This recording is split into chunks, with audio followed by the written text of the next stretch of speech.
Shall we start, sir? Yes, I am ready. Okay.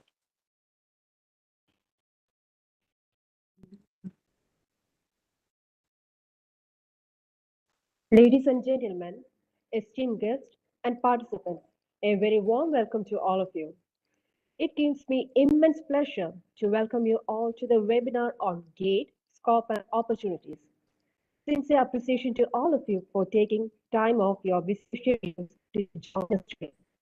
This webinar is organized by IEEE India Council in collaboration with IEEE Kerala section and the IEEE student branch of Cochin University of Science and Technology.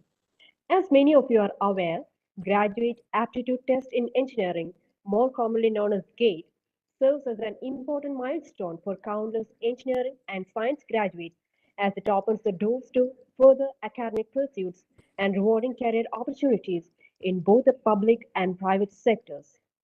To shed light on the significance of this examination and to share invaluable insights, we are honored to have with us a distinguished resource person, Professor T. Venkatesh. Before we delve into Professor Venkatesh's enlightening talk, I request Dr. Rekha K. James, Professor and Chair, Strategic Initiatives Academia, IEEE Kerala section, to introduce our esteemed speaker. Over to you, ma'am.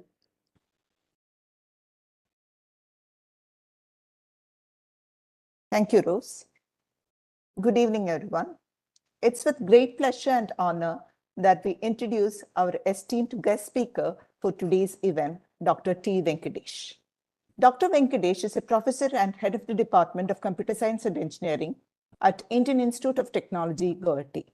Dr. Venkatesh's journey through academia has been marked as exceptional dedication and scholarly achievement.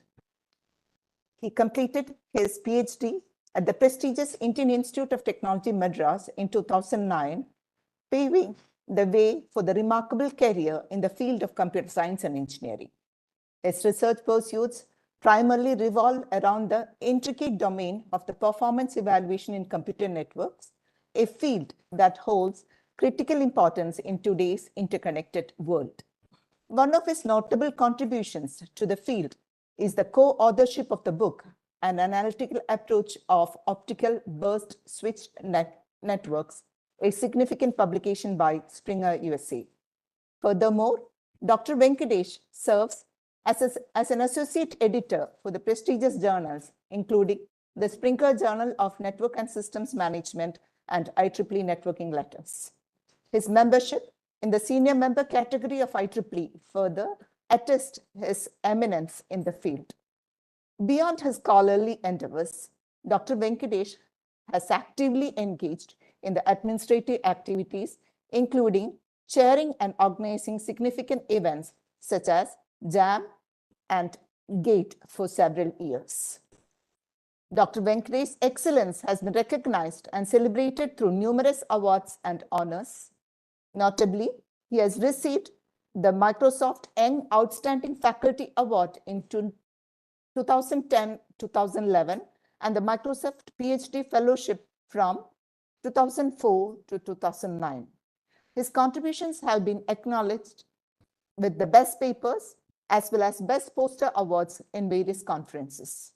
In addition to his contributions to the field of academia, Dr. Venkatesh has also extended his influence globally, serving as an adjunct graduate faculty at University of Missouri at Kansas City, USA. We are truly privileged to have Dr. Venkatesh among us as we eagerly anticipate the insights and the wisdom he will share during his presentation. Please join me in extending a warm welcome to our distinguished speaker. Over to you, sir. Thank you, Dr. Rekha James, for both hosting the event as well as warm introduction to my profile. And as a member of the IIT fraternity, I also take pride in serving in various capacities in organizing the GATE and JAM examinations. Notably, during GATE 2018, when IIT Guwahati was organizing, I served as organizing vice chair and then continued to serve as zonal chair at IIT Guwahati during GATE and JAM 2020. And I have also served as organizing chairman of JAM just last year, 2023. So with this vast experience in organizing these examinations, I would like to also share few insights into why students should appear for the GATE examination, what is there in its scope, and what are the opportunities for students after qualifying the GATE examination. I will talk about this exam, its structure, pattern, and then go on to look at some of the opportunities. And towards the end, I will also share some tips on how to prepare for this examination. And I hope it would be an opportunity for the participants to get motivated in preparing well for this examination. So let me start my talk. So in the next 45 minutes or so, I would be discussing on the basic information about the GATE examination pattern, the kind of questions, etc., that would commonly be available in the brochure. I will highlight some of the important features of this examination. And then I will also highlight the opportunities for GATE qualified students, why students should write GATE even if they are not interested in immediately pursuing master's programs at IITs or NITs. And then with my experience in administering this GATE examination, I would present a few statistics and try to motivate students in taking this examination seriously and helping the students thereby to prepare well for this examination. First of all, let me start off with a disclaimer that this presentation is only meant to create awareness on the GATE examination, which I am sure as students of the circuit branches or engineering students, many of you would have heard of this examination as an eligibility or an entrance examination to the prestigious IITs. But apart from that, I would also like to highlight that I have not been participating in coaching for this examination, so I have no knowledge on what are the typical tips that are shared by coaching centers with students on how to prepare for this exam.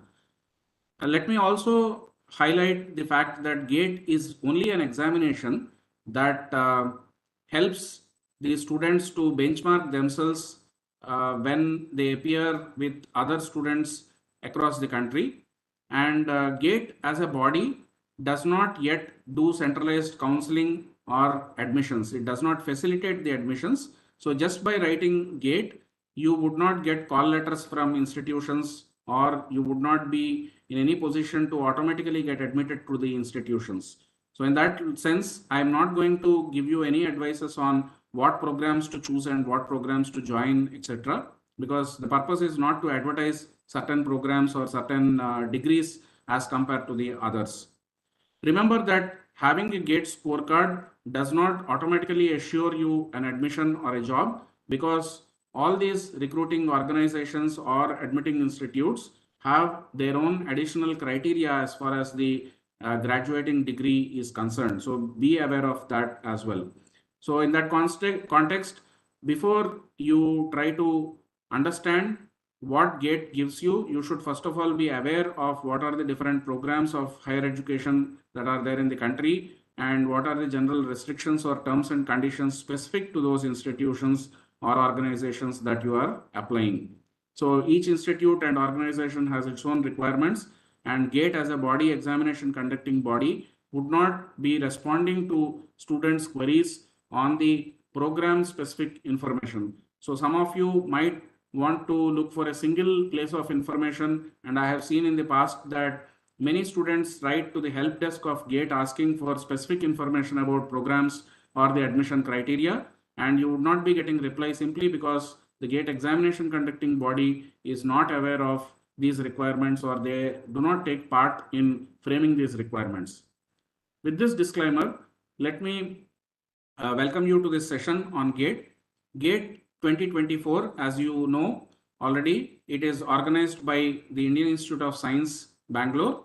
It is the organizing institute, and GATE is basically an examination that tests the comprehensive understanding of students in various subjects, either at the undergraduate level, that is BE, BTech, or at the postgraduate level when it comes to MSc, MCA, etc.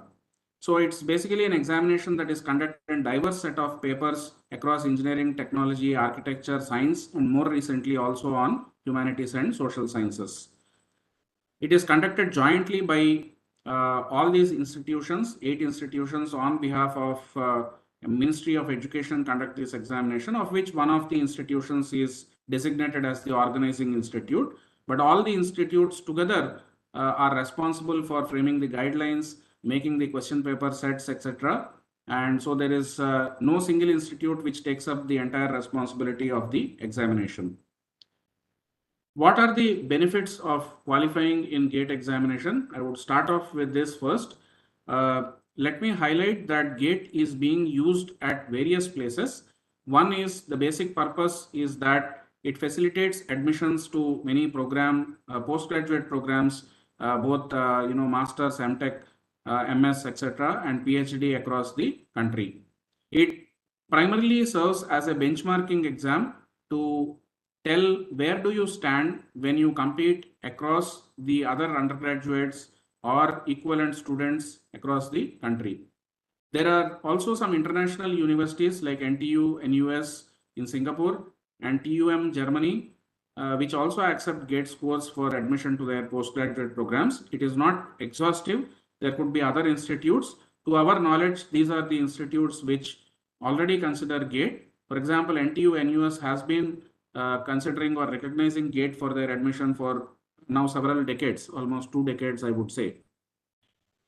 Apart from that, GATE qualified candidates are entitled to get financial support for various scholarships, either under AICTE or Ministry of Education. So if you are GATE qualified student and then you are pursuing postgraduate or PhD programs, you are entitled to get fellowship or scholarship. And getting fellowship or scholarship, there is a mandatory requirement of you qualifying in this GATE examination. More recently, from 2016 onwards, public sector undertakings also started taking the GATE results from the organizing institute, and they avoid conducting a separate written test examination, directly shortlist applicants for the recruitment process. So in that sense, GATE also, writing GATE can be seen as an opportunity to get into some of these public sector undertakings.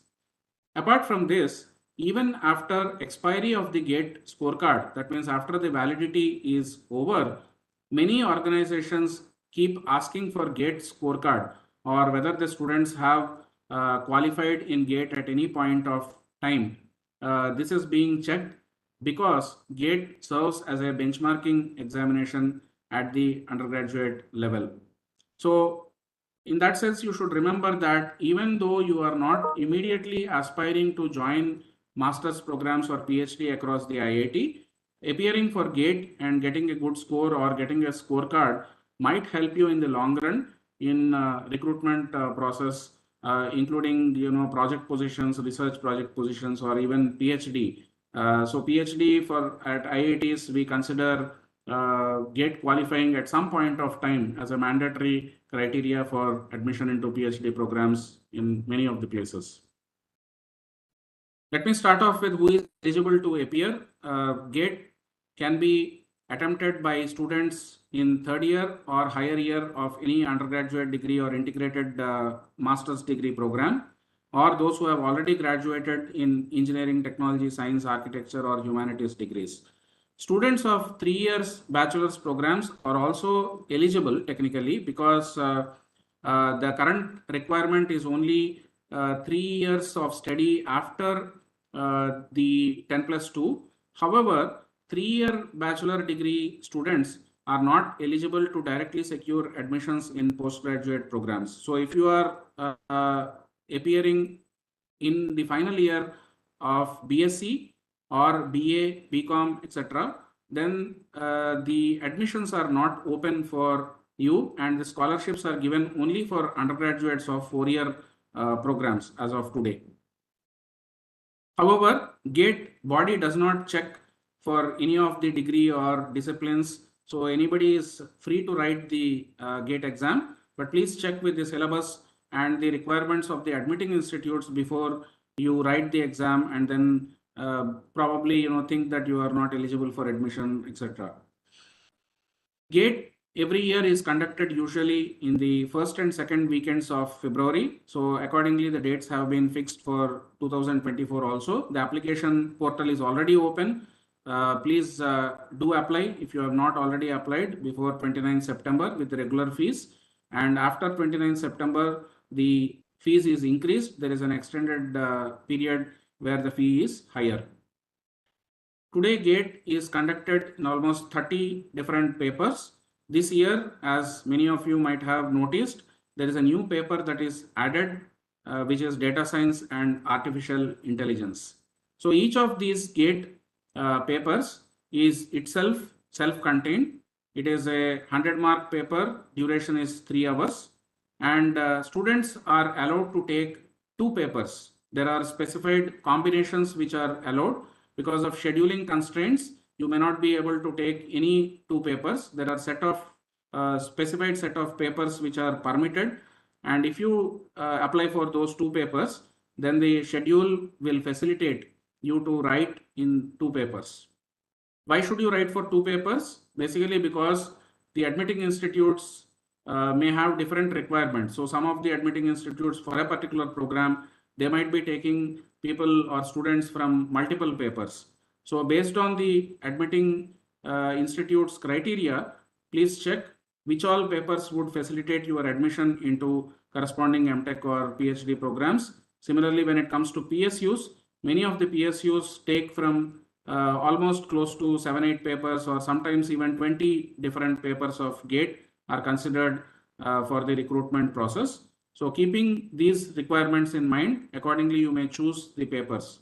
Of course, primarily you will have to study the syllabus corresponding to both the papers. So if you are comfortable in the syllabus, then you can appear for multiple papers.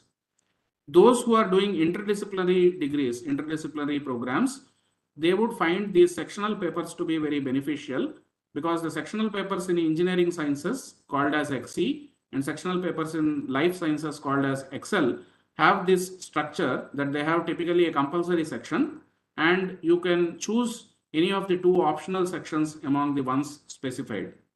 Similarly, those who are appearing for humanities, I think not many would be there here, but they can have one of the optional sections based on their degree or discipline of study. So sectional papers are very flexible, and quite a few MTech programs are now considering these sectional papers for admission. Some of the PSUs also take students from this XE paper into account.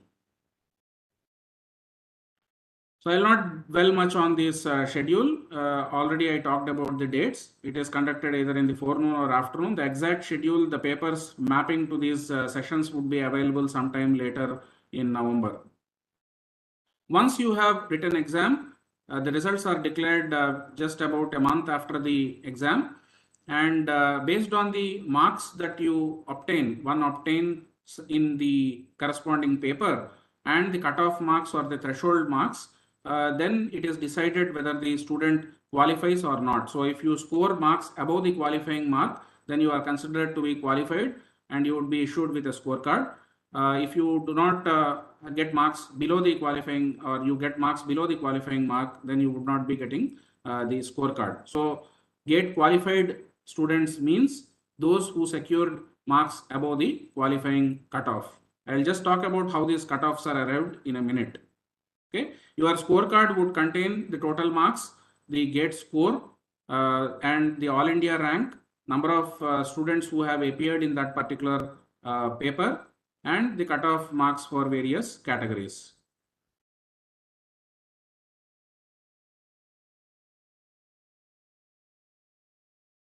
This is the general norm for the arriving at the qualifying criteria.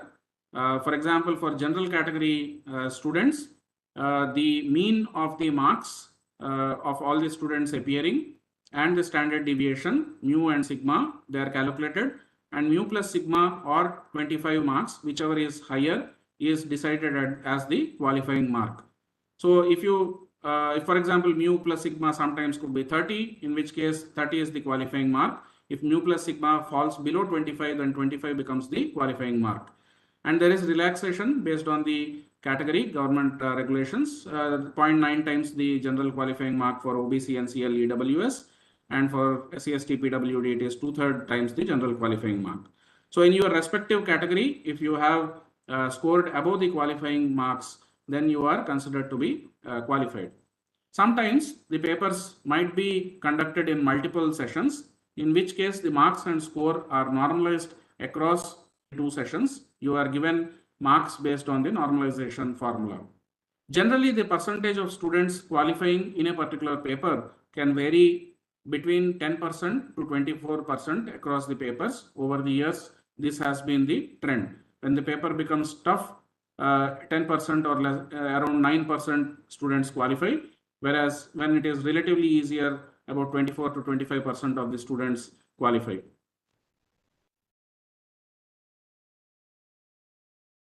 What is the difference between these marks and score? Marks are what we all understand, the raw marks, the actual marks that you score in the exam, and the GATE score is a scaled marks which is calculated based on a scale of 1000 to 350 or as appropriate. So generally the concept is that the person who gets highest mark is placed with a score of 1000, and the rest of them are placed somewhere on the linear scale based on the relative performance with respect to the topper.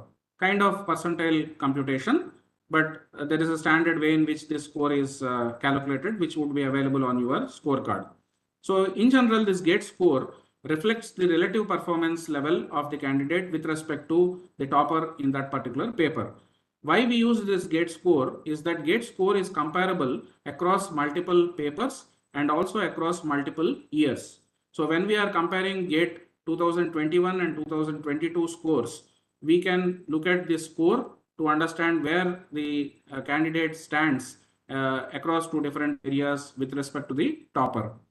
And this score is normally used as the eligibility criteria for admission to PG programs or also in recruitment process. The score, because when people take from multiple papers, they use this score directly for deciding on the cutoff. As of today, the scorecard is valid for 3 years from the date of announcement of GATE results.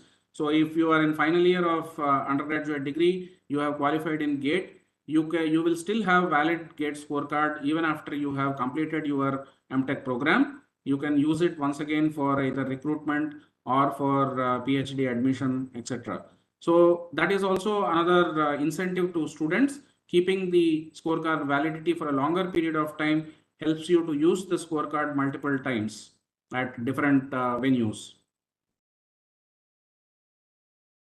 So I would again like to highlight the fact that GATE body does not conduct any counseling, or there is no advice that is given on the admissions. So many of you might be having confusion as to what is the correct program that is suitable for you, and whether you should go for MTech or PhD, or you should take recruitment in some public sector or any private job. So all these questions cannot be answered either by GATE examination body or people from IITs, because we are not sure about what is right for you. So you are the one who should choose what is best to you, and based on your interests, you may try different options. Okay, so be aware of the avenues or opportunities available for GATE while you also appear for GATE and prepare for GATE. You can, as I mentioned, you can always use GATE as a experience to help you understand where you stand across when you are across the country. For many years now, IITs and Indian Institute of Science as well as ISES have been taking directly BTech students for PhD admission. We do not require MTech degree for joining in our PhD program. So for this, GATE scorecard is mandatory. You must qualify and get a reasonably good score in GATE for getting admission into PhD. So those who are keen in research, you can directly after the undergraduate degree pursue PhD. Some of the IITs also give dual degree. That means you will get MTech as well as PhD at the end of 5 years or 6 years as applicable. And this I already mentioned. There are scholarships available both from Ministry of Education, which are available in the centrally funded institutes. Then AICTE affiliated colleges also have AICTE scholarship. Apart from this, I have seen that many state government universities, colleges, and even private colleges are giving either scholarship or tuition fee waiver for students who have qualified in GATE. So even on that front, it is an incentive for you to have a valid GATE scorecard if you are pursuing higher education in either private or public institutions. I already talked about the acceptability of GATE score outside India. These are just examples of some institutes which consider GATE along with GRE kind of examinations. This is just list of PSUs.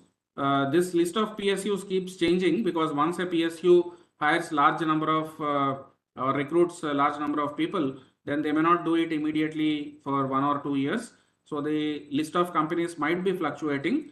So please visit the GATE website to know what is the current list of PSUs. Or you will also be aware of the direct advertisement coming from the PSU if they are using GATE score directly. Even state government undertakings are also using GATE score for recruiting engineers at entry level positions. So to summarize the objective or scope of the GATE exam, the purpose is to use it as a benchmarking exam to test students' knowledge and understanding at the undergraduate level, or in sciences it is MSc. And you can use it as a benchmarking exam. You know where you stand when you are pitched in across the students with different backgrounds. And a good GATE score can help you with admission to PG, Masters, PhD program across the country as well as international universities. It also facilitates obtaining financial support from AICTE approved colleges or Ministry of Education colleges as well as state government institutions. It also can help you with getting jobs in public sector units. And even after expiry of the 3 years, you will still be using the GATE scorecard, or there are organizations which mandate you to have GATE scorecard, a valid GATE scorecard at some point in time to be eligible for project positions and other jobs. So please register for GATE if you have not registered, and before 29th of September, if you register, you would have lesser fees. So please do register early. Don't wait for the last minute. You might be aware that the site gets loaded, right? So the next part of the talk, I'm going to delve into some of the specifics of the syllabus composition of the GATE paper and share some insights from what I have experienced in organizing the GATE. This would be of interest to students who are targeting GATE this year or next year. In the future, if you want to prepare for GATE also, you can use these tips.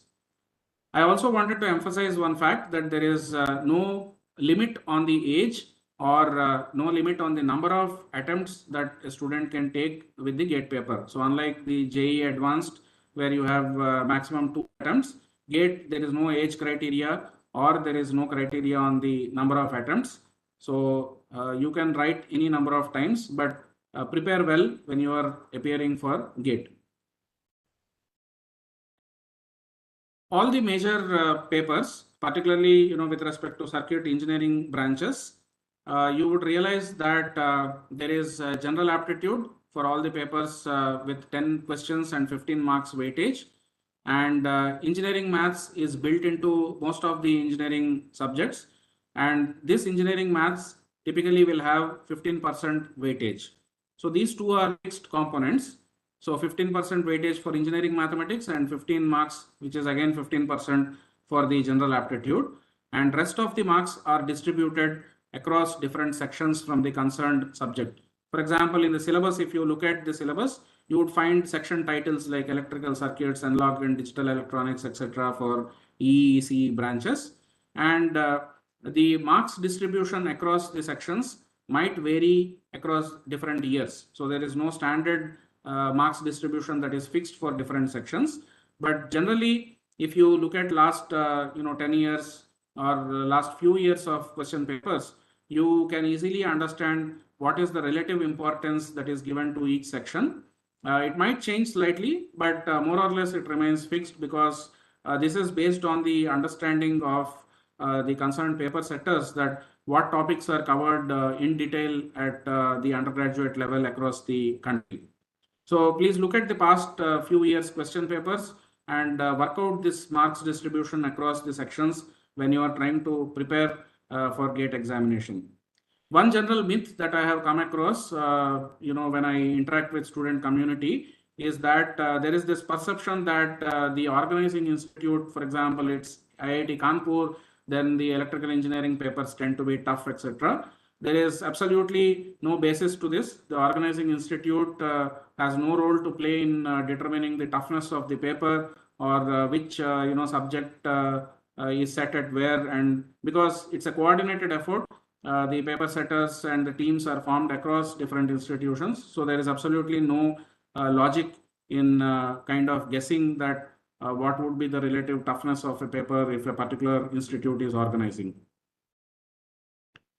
The question paper pattern, it is available in the information brochure. It's a 3-hour exam, computer-based exam that carries a total weightage of 100 marks. There would be 1-mark questions and 2-mark questions. And the average available time based on the calculation of 100 marks distributed across 65 sections and 3 hours duration comes out to be roughly 2 minutes, less than 2 minutes for a 1-mark question and about 4 minutes for a 2-mark question. So remember, you are working with a paper consisting of a diverse set of questions across different sections, and you have just 3 hours to complete the question paper. So you will have to basically practice hard to make sure that you are able to answer the questions in the stipulated amount of time. There are different types of questions, which are multiple choice questions, multiple select questions, and numerical answer type. I will just talk about these in a short while. So multiple choice questions, as you are aware, only one of the choice would be correct. And these questions also carry negative marking. So if you are not very sure of the answer, but you have guessed the answer, you might be penalized if it is wrong. Okay, so you would be actually penalized for 1/3 of the weightage, right? So be careful about this aspect of the MCQ type question. Although you might think that the hints are given, the options are given, so it would be easy for me to attempt these questions. Multiple select questions, which have made their way from GATE 2021 onwards, they have more than one choice which is correct. So you'll have to answer all the correct choices to get the full marks. There is no partial marking and there is no negative marking for this type of questions. Then there are numerical answer type questions where no choices are given and the student has to work out or arrive at the answer with some means. Sometimes it is straightforward. You are asked directly some integer value, etc. But the answer, either real number or an integer, has to be keyed in using numeric keypad in the space provided. These questions also do not carry any negative marks.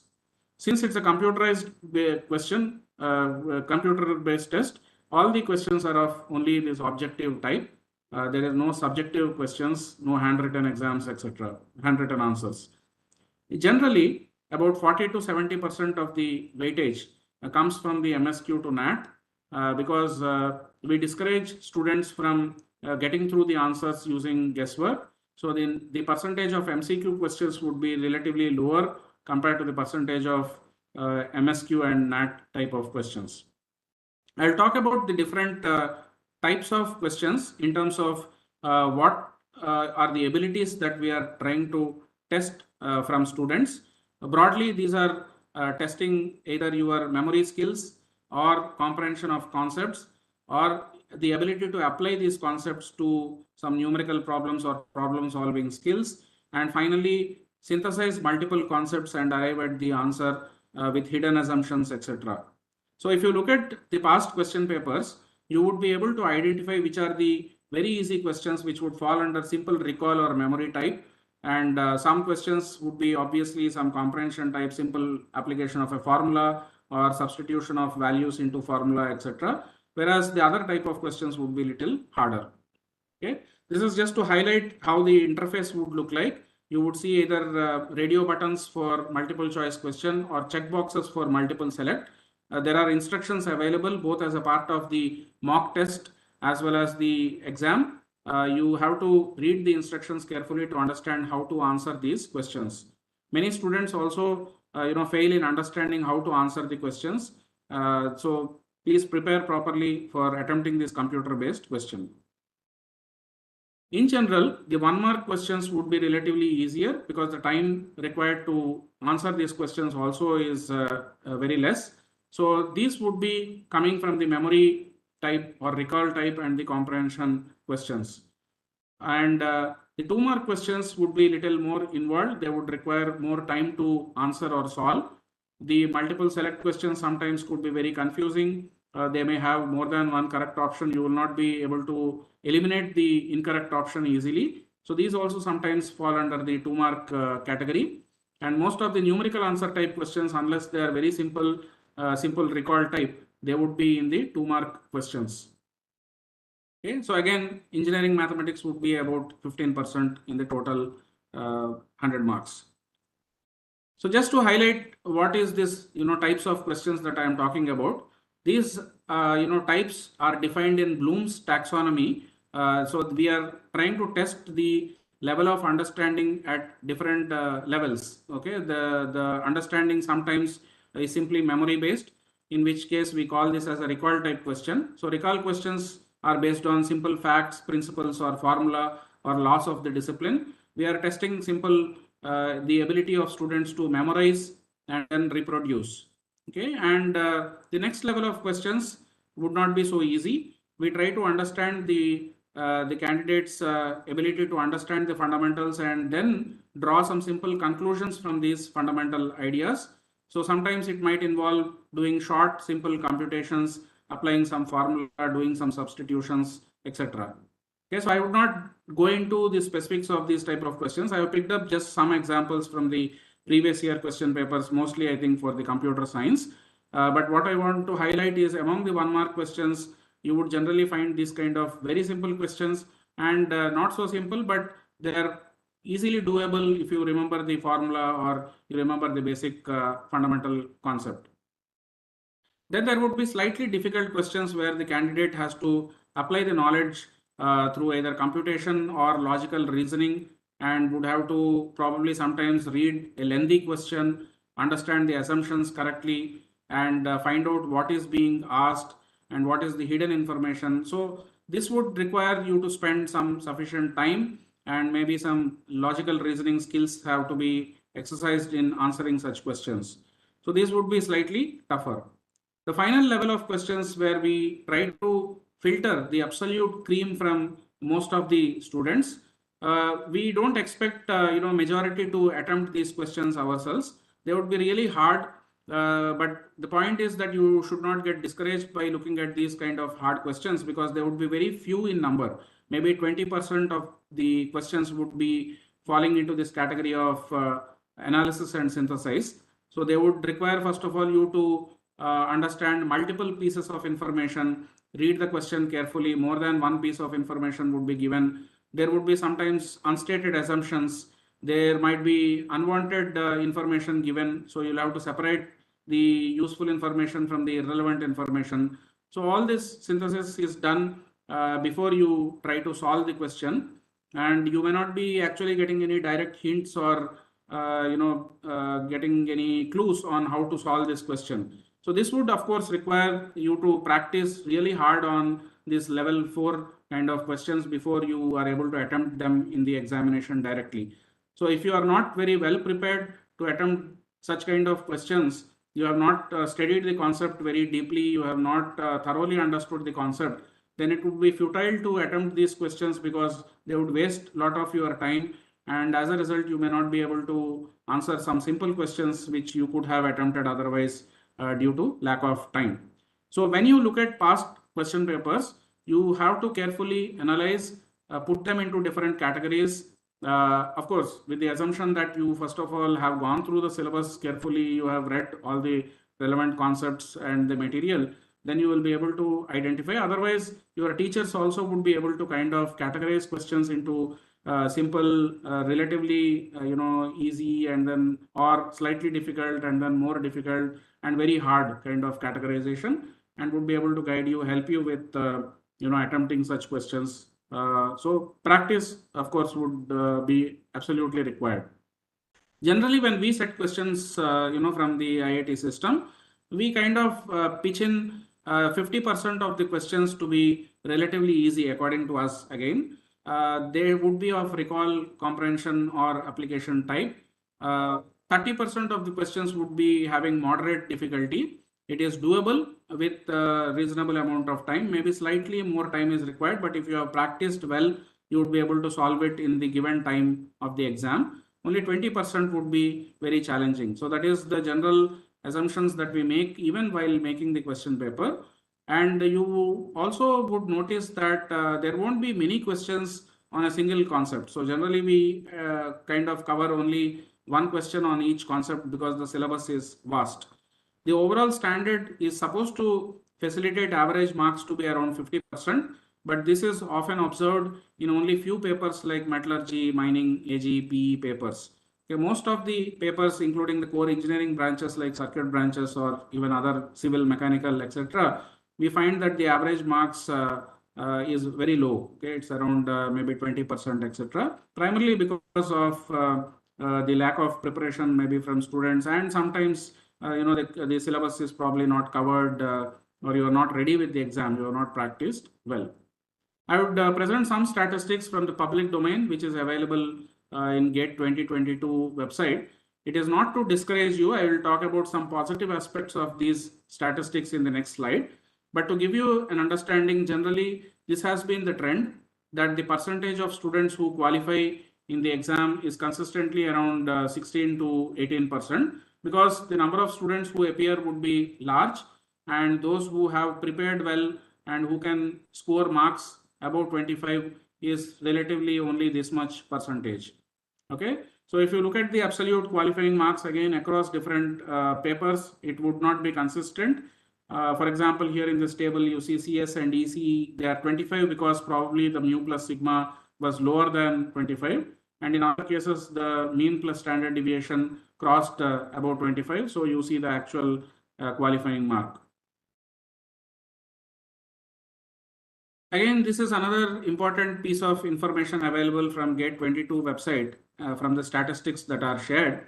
You can see very closely what is the number of students among the qualified who have scored marks in different brackets. So for example, the first column is the number of students who have scored more than or equal to 90 marks in these papers.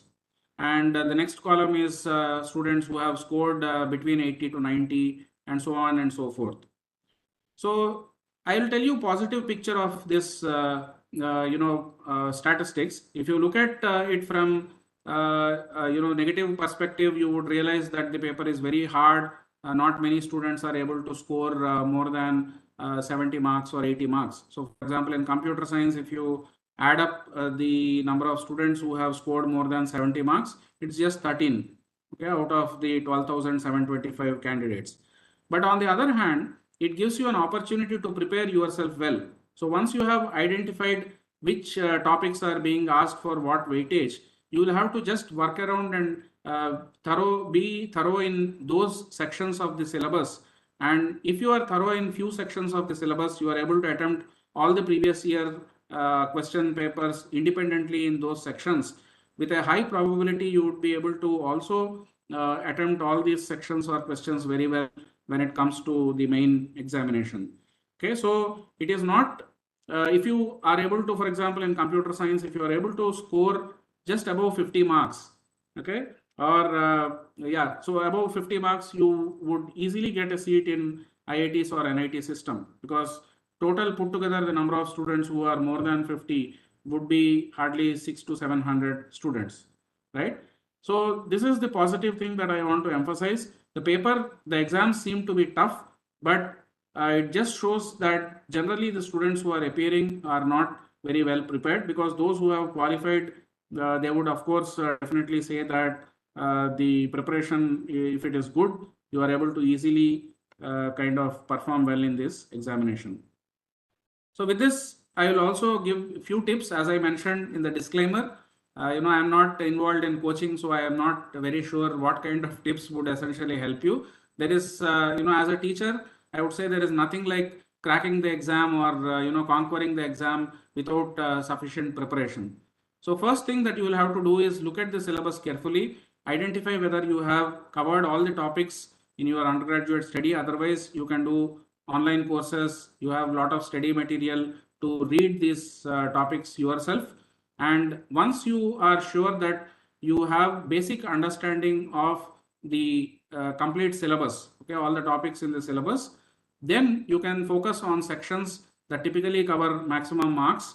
Look at the past question papers, get the distribution of marks across different sections, look at the kind of questions that are being asked. For example, for some topics, mostly recall kind of questions are asked, because the topics might be subjective or verbose kind of topics where there is not much scope for asking numerical questions. So in such sections, most of the papers would have only recall type questions. So if you focus on those topics where there is not much scope for asking numerical type questions, you at least get memorize the concepts very well. You would be able to answer all the recall questions. Some topics obviously are amenable for asking numerical type questions. There is a lot of scope for asking problems. Again, there you can categorize the questions based on the difficulty level and understand which of these numerical type questions are easier, focus on them more, and then prepare very well for those type of questions. Generally, if you see, the pattern of questions is kind of fairly static across the last few years, and you would also see that the same concept is covered in different problems. The way the problem is asked might be different, but the same concept is being tested. Sometimes we simply, kind of make a different variant of the same question from the previous year paper. So it's not very hard if you are able to independently solve the past questions papers and arrive at the solutions. NPTEL has this initiative of NPTEL Gate. This is the website, and I'm showing a snippet from that project. It is not directly being done by IITs, but there is as a part of a CSR initiative, it's being done. So what they have done here is that for different syllabus topics of GATE, for different papers, they have mapped some of the NPTEL courses or short videos which could help you in understanding these topics better. Okay, there are also some video solutions developed by different people as a part of this initiative. So go through these links which are available in this portal, and you can use this as one of the useful resources. Of course, there are several online resources. You have to carefully filter the authentic ones or the good ones from the rest of the ones. You may be having solutions, but be careful about whether the solution is correct or not. That you will have to understand with the help of your teachers, etc. Another tip I want to highlight is that you must practice the mock test on the GATE portal, at least to familiarize yourself with the interface. Okay, the question papers are available in PDF form, but if you don't practice one mock test, you would not be familiar with how to answer the questions. I'll give you some, kind of facts that I have observed over the years, that every year there are close to 100 students who have attempted all the questions or many of the questions, but have not saved a single answer, because there is apparently a button there which you have to click to save the answer. Otherwise, if you simply select the radio button or checkbox, the answers don't get saved automatically. So this shows lack of students' preparedness as far as the computer-based test is concerned. students have not even got familiarized with the interface on how to answer these questions before going to the exam. Okay, so this kind of mistakes should not be done by students who are appearing for such national competitive examination. Other tips I wanted to focus on is that do not guess answers to MCQ questions. There are every year quite a significant number of students who get only negative marks.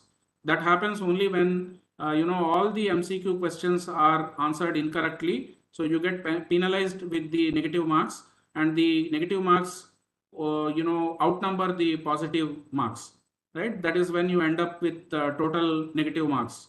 So don't unnecessarily attempt MCQ questions if you are not sure of the answer. If you leave it blank, it is better off rather than guessing and answering incorrectly. MSQ and NAT questions can be attempted, of course, even if you are not sure. May not give you positive marks, but there is no negative marking. Okay. So when you look at question papers or even during the exam, first identify all the simple recall and comprehension type questions and answer them first. You might be able to cover 30 to 40% of marks with these type of questions.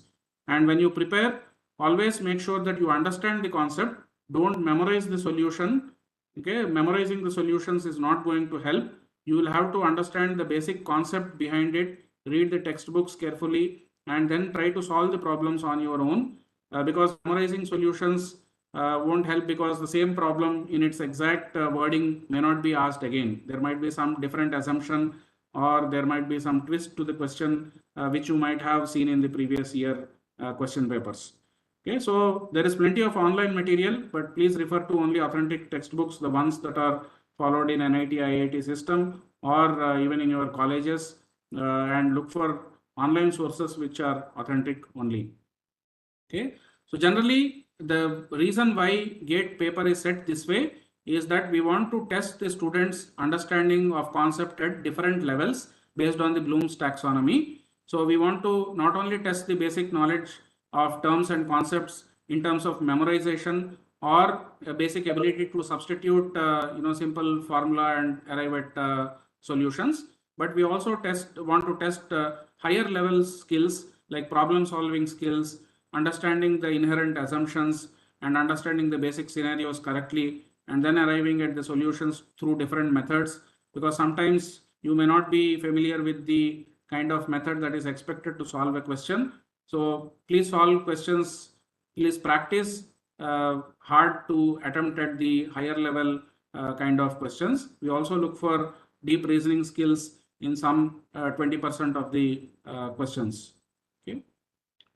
So that is, the end of what I wanted to talk. It is, of course, not probably self-sufficient, but it is enough to motivate you, I hope, for preparing yourself, and understand that it's a national competitive exam, national level competitive exam. So unless you are well prepared, it would not be sufficient to get a decent score or qualifying in the exam. Simply, attempting the exam will not help you to qualify by luck. Okay, you will have to prepare yourself well if you are serious about getting a valid scorecard. Okay. So I'll stop with this. Dr. Rekha, should I? Yes, sir. Sir, the queries the students have asked has been shared as the shared sheet. Okay. Sir, can you please go through that? Yeah, sure. Yeah, some of them I have already looked at yesterday. For example, there are questions like, can achieving high GATE score be advantageous for securing placement in multinational companies? So private companies, multinational companies, I'm not sure if they would use only your GATE score for decision making, but producing the GATE scorecard or showing them that you have scored a very good rank among the number of students who have appeared, definitely it helps. Like, students who come to IITs generally write that I have, secured rank 100 among, the 90,000 or 80,000 students who have appeared. So it definitely improves your credibility, right? So it's a national level exam where 1 lakh students are appearing and then you have scored rank 100. It's not a joke. So it shows where you stand. So in that sense, it is a document, kind of a merit document that you can use and you don't know where it is going to be useful. So if you get good rank or if you are able to score well, you can keep it safely with you. Very sad state, many students lose their scorecard. Please keep this carefully with you. It's a important document, the way you preserve your 10th class or 12th class mark sheets. Even after 10 years, sometimes people might be asked. Okay, so that is one thing I wanted to mention. Somebody asked about NPTEL SEEK program. So NPTEL GATE or NPTEL other programs, it may not be as of today a comprehensive preparation resource for GATE, because the mapping between the NPTEL courses and the syllabus is not complete. Not all topics probably are covered, but generally the NPTEL courses that are offered by IIT faculty at the undergraduate level, they would fairly cover the GATE syllabus, because the syllabus is framed by people of IIT, NIT system, and the topics are generally set according to what we teach for our undergraduate students. Okay, and I think some people were asking about a number of attempts. I have already answered. There is no limit on the number of attempts, and people were asking about career potential for dual degree students. So dual degree students, people who are specializing in sciences like engineering, physics, etc., they popularly write GATE engineering sciences papers. Sometimes on their own, students prepare for other engineering subjects like mechanical, etc., and they're able to do very well, because as a part of this engineering physics, you cover many subjects of the standard conventional engineering degrees. So it all depends on your interest in those post-graduation programs and your ability to prepare well. Okay, look at the syllabus early on, maybe in your third year itself, you can look at the syllabus and then identify the topics where you need help, the topics that are already covered. So with this kind of systematic preparation, it is technically possible. So we have seen cases of BTech civil engineering students who have secured 100 rank in GATE computer science paper. Okay, so there are all sorts of examples on the positive side. Students with hard preparation and perseverance are able to do well in this examination, irrespective of their background.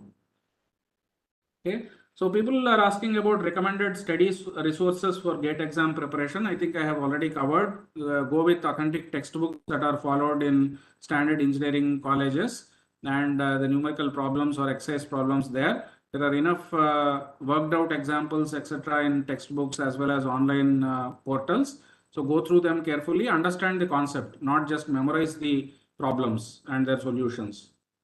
Okay. MCA graduates and MSc graduates are considered on par with BTech in current day scenario, because BTech is a 4-year undergraduate program, whereas BSc in sciences, not the BS, there are 4-year BS programs, but the conventional BSc could be 3 years. So generally 4 years undergraduation and 5 years education in sciences is considered equal, but that is again changing. So there are a lot of places where BS is being offered, 4-year BS program. So BS, BE, BTech, all of them, if it's a 4-year program, it is treated on par. So 4-year, 5-year programs, that difference is there. Okay. Somebody has asked about, they have completed PhD at the age of 30 and now interested in applying jobs in organizations like DRDO, etc., that require GATE score. Yes, you can appear. As I mentioned, there is no age limit on the students who are appearing for GATE. I think in the recent history, I remember somebody of 78 years old secured very good rank. Okay, former retired civil engineer secured a very good rank in GATE, and I think pursued probably PhD or something, right? So there are examples from that side. People in late 70s also have qualified and in fact got very good rank in GATE. No age limit. Okay, so I am not going to answer questions on career choices. Students have asked whether employment is good or pursuing further studies is good. There is no clear answer to that. So it is good to know what you are trying to target. If only getting job immediately for financial position is your concern, then obviously you can go for job and later attempt GATE and come back to studies. Okay, somebody was asking about MS degree in Germany or studying in IIT, I would not answer that question. As you know, IIT is a reputed brand name. It is on par with world-class universities. The QS world rankings indicate clearly that IITs are no way less compared to the popular or top universities abroad. So do consider studying in IITs for your post-graduation. Gate score for universities abroad, I have talked about. Currently, as of what we know, there are these 3 universities which consider gate score for their master's programs. What are the anticipated changes in gate exam pattern?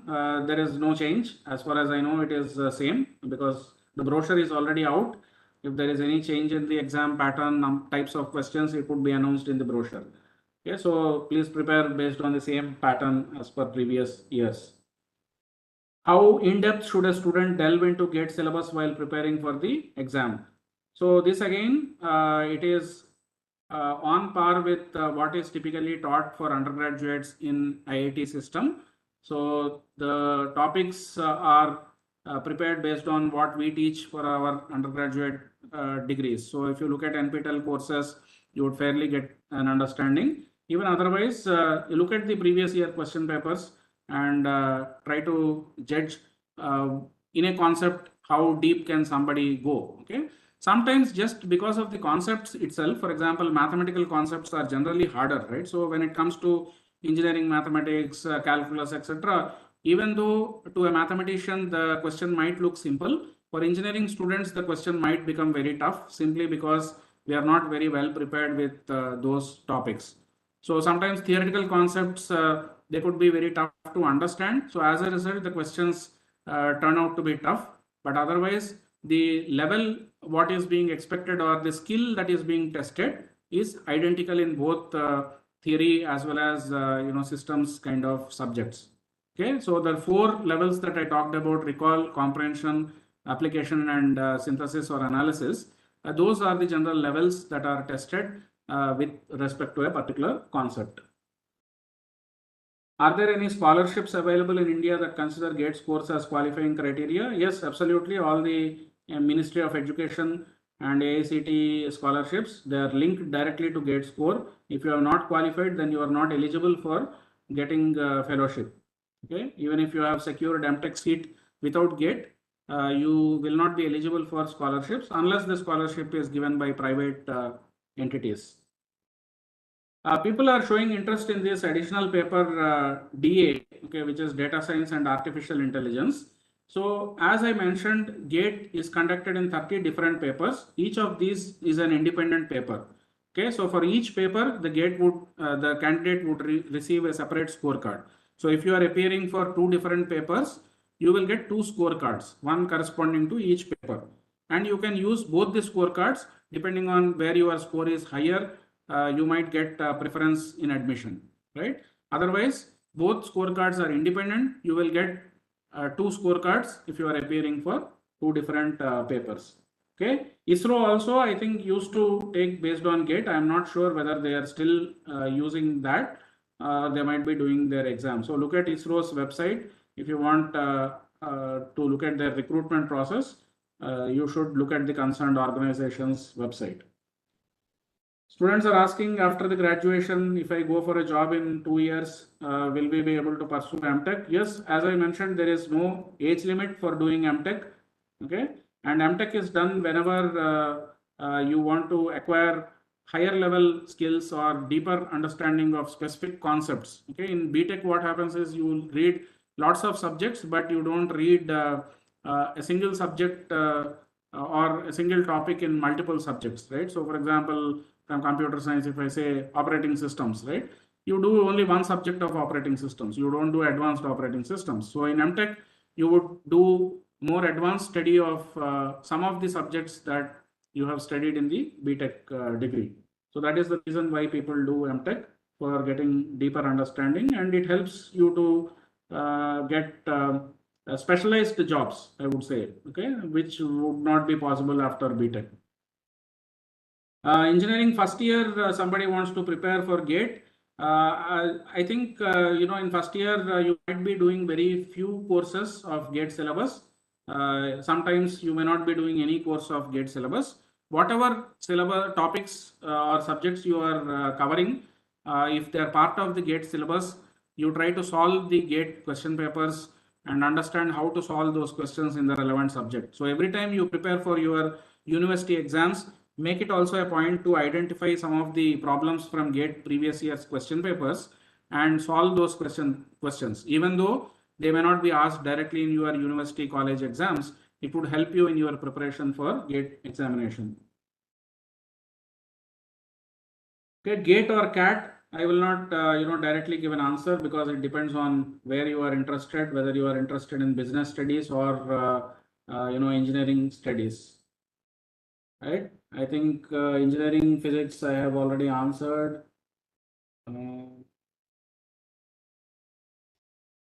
So many students are confused with the discipline that they are taking up in bachelor's degree. For example, bachelor's degree, the disciplines have diverse names: electronics and instrumentation, electronics and communication, electronics and telecommunication, instrumentation and telecommunication. All possible combinations of the words exist in this country. So there may not be any department that offers MTech directly with your discipline.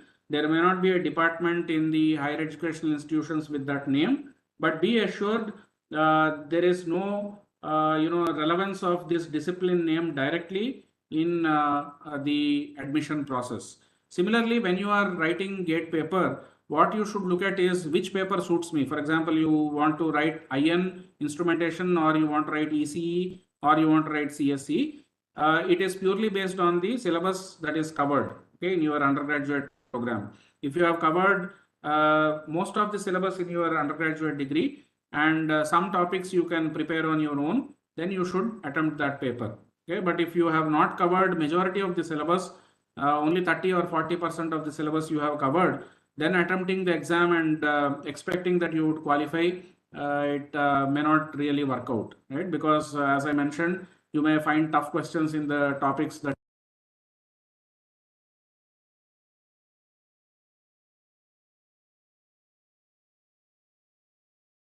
take. How many months would it take to prepare? I don't know. Okay, so it depends on how well you can pick up these concepts and how well you can solve the previous year question papers or attempt such questions, right?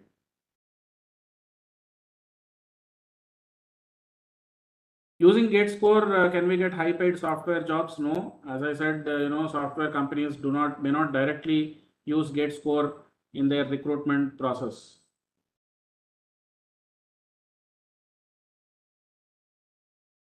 PSU jobs that are available after giving GATE: geomatics, humanities and social sciences. I am not sure of answer to these questions because as I mentioned, you will have to first collect the list of PSUs that are currently advertising that they would recruit based on GATE. Every year PSU may or may not use GATE score. It is up to them, right? Because as an organization, PSU has its rights to decide on its recruitment process, the number of posts that they want to fill, which papers they want to consider. Everything is in their purview. So just looking at the history, the last 4-5 years data, we will not be able to give you any input or guess even whether the PSUs would continue to hire based on GATE score or not, right? So as I mentioned, GATE has multiple opportunities, or getting good rank or score in GATE can open up multiple opportunities, but the opportunities might change over a period of time. Okay, so it will not be fixed perpetually.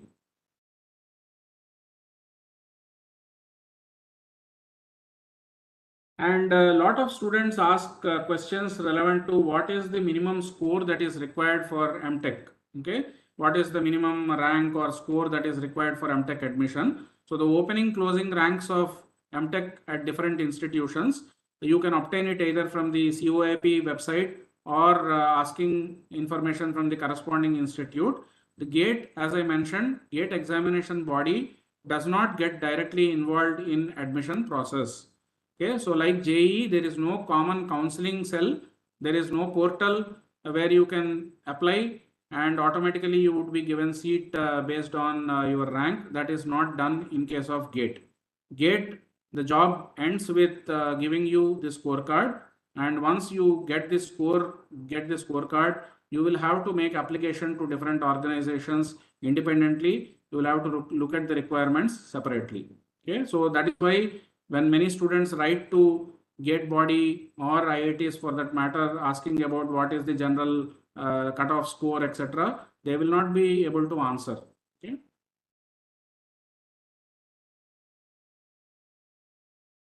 In a single application, there is single and double paper. What does it mean? So with one application, you will be able to add a primary paper and a secondary paper. So in GATE, as I mentioned, you can take maximum of 2 papers, and these 2 papers must be from the predefined combinations, because otherwise scheduling would become difficult. You may not be able to choose any 2 papers of your choice.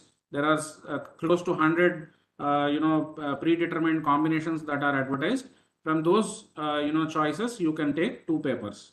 Most of the popular combinations are permitted. For example, computer science and maths, computer science and ECE, maths and statistics. So these are all very popular, chemistry and chemical engineering. So people do write such combinations, and you can actually also do both the papers together in a single application. Okay. Data science and AI is a very new paper. You may not have enough resources, but from what I can see from the syllabus of data science and AI, it has a good amount of overlap with the topics of computer science, then topics of mathematics, statistics, right? And some parts of machine learning, which are completely new. So the machine learning, artificial intelligence sections currently do not have any mapping with the previous year question papers. But if you look at the previous year question papers of the other subjects, like maths, statistics, or computer science, electronics, consider topic-wise optimization, linear algebra, etc., and then prepare based on the previous year question papers. I think you should be able to fairly do well in that case. Okay, so any other questions? I think I have covered all the questions that have come in the queries. Yes, sir. You have covered most of the questions. So I guess you all got a good idea of how to tackle the GATE exam and how to prepare for the GATE also. So thank you, Venkatesh, sir. So to give the vote of thanks formally, I would like the MC to proceed. Thank you, Venkatesh sir, for your valuable insight. Now, as we come to a close, I call upon Dr. Deepthidas Krishna, Chair of the IEEE Student Branch at CUSAT, to deliver the vote of thanks. Over to you, ma'am. Good evening, sir, and good evening, all of you, those who are joined for this wonderful talk. As we all know, so many BTech graduates coming out. This GATE exam is a very important step to show your credibility. So in the beginning, first and foremost, I would like to thank Dr. Venkatesh T, Professor, for sparing your time more than 1 hour to elucidating the importance, intricacies of the GATE exam, the composition of the GATE paper, and with all your experience, I'm sure all of those who have joined here would have gained. So thank you so much for accepting our invitation and being here and deliver this talk. This would not have been possible if not for the initiative of Professor John Joes from IIT Guwahati. So from IEEE India Council, and so we express our deepest gratitude to Professor Joes for organizing this. So when this was advertised by Kerala section, it was pan-India registration, and there has been a good turnout also. So I'm sure this effort has been fruitful, and all those students as well as faculty, we have got a good idea about how to tackle this exam, and all the myths and doubts have been cleared. So this was conducted by Kerala section. So I think we should thank Professor Rekha James for taking the initiative with the CARM of CUSAT for hosting this. And to all those who are gathered here on at this time of the day for this particular talk, I thank you and thank you all. I hope we can meet for another such session in future. Thank you, sir.